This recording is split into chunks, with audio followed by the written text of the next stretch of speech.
খুব খুব খুব হ্যাপি, কারণ এই শোটা যখন শুরু হয়েছিল তখন উই হ্যাড জিরো এক্সপেকটেশন। খুব একটা সাংঘাতিক আমরা আশায় বুক বেঁধে, মানে যে কোনো কিছু শুরু করার সময় পজিটিভ থটস থাকে, কিন্তু এই শোটা এত কম দিনে এই জায়গায় পৌঁছাবে এটা আমার মনেও হয় না। আমার পরিচালক মশাইও ভেবেছিলেন, আমরা কেউ ভেবেছিলাম, but we have such a lovely team.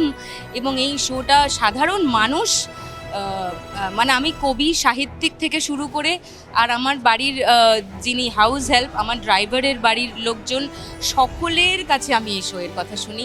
তো অ্যাক্রস সেকশন সোসাইটির সবাই দেখেন বলে এই শোটা এত কম দিনে এতটা জনপ্রিয় হয়েছে। And we are thankful to TV9 and the jury, যারা আমাদেরকে নির্বাচিত করেছেন এই পুরস্কারের জন্য।